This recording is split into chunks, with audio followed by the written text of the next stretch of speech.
Some years ago, I was visiting Lebanon. Lebanon used to be one of my favorite haunts, even in the day where you really couldn't get in. You'd have to go to Cyprus, take a boat, 12 hours journey by night to Junier, and I would be picked up out there. On one of these trips, it was just a raucous trip because there was a wild storm on the high seas. And we were just literally in the boat. It was called the Sunny Boat. I want you to know there was nothing sunny about it, and it was hardly a boat. And we were doing 12 hours of this journey. I had to lie down to keep from being continually sick, and my notes and my Bible and my things were scattered all over the floor. You couldn't keep it. The boat was just rocking like this. And when I got up in the morning and it had calmed down and I went up to see what time we were disembarking, everybody looked like they'd really been beaten up that night. They'd all had it. We all wanted to get off.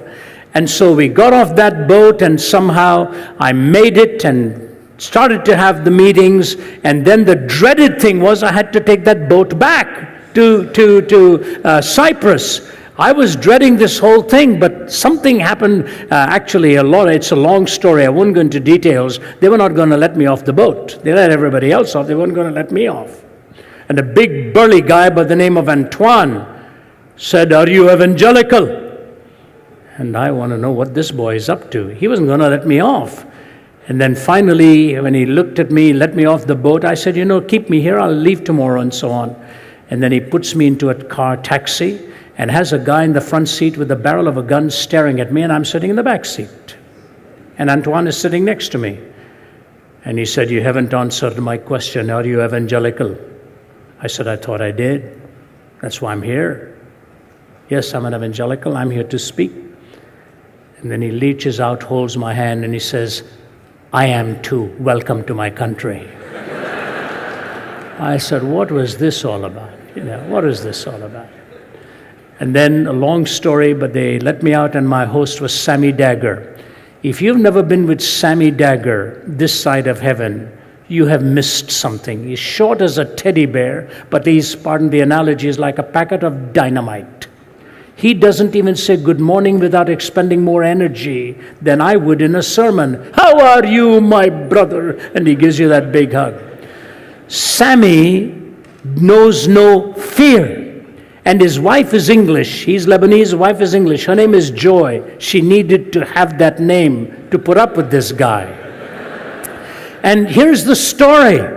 They're driving at 11 o'clock at night, and he sees a suitcase on the side of the highway, sitting unattended.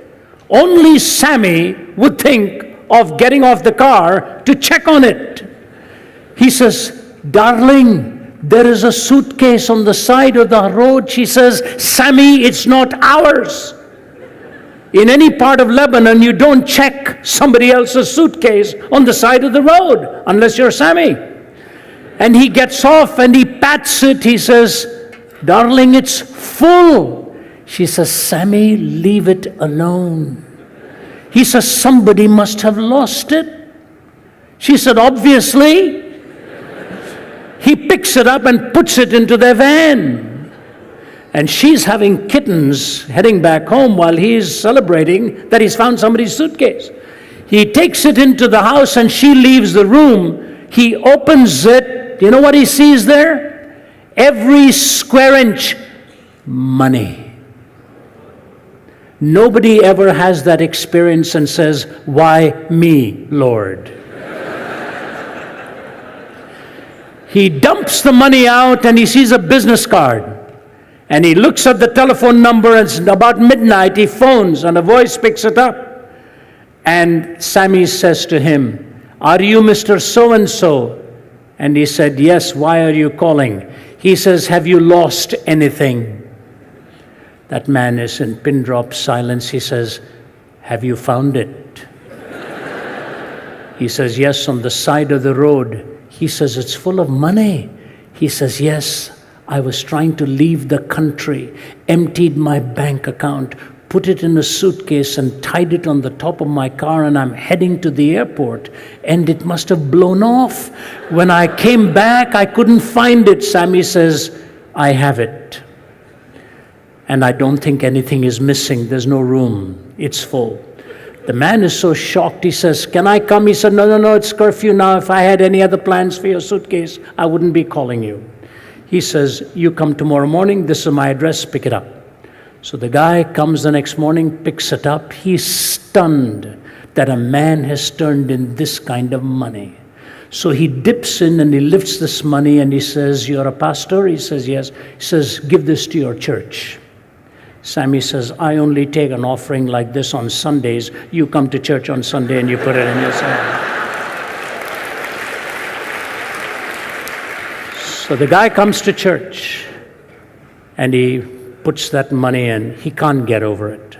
The night I was leaving, this man had come with his family, and Sammy was hosting him for tea, and then he was taking me to the port. And I'm sitting there while they're talking in their language, and Sammy keeps interpreting. And then at one point, Sammy takes a Bible for him, for this man's wife, for his children. He has a Bible, and here's what he said. You thought you had lost your treasure. He said, who really wants Lebanese money? He said, you thought this was treasure?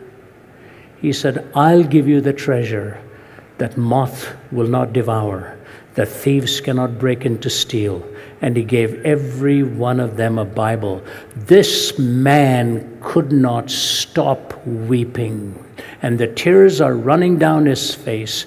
He takes that Bible and kisses it and holds it against his arm. And I watched as Sammy had the privilege of praying with this family and giving them the greatest treasure they could ever own, the Word of God.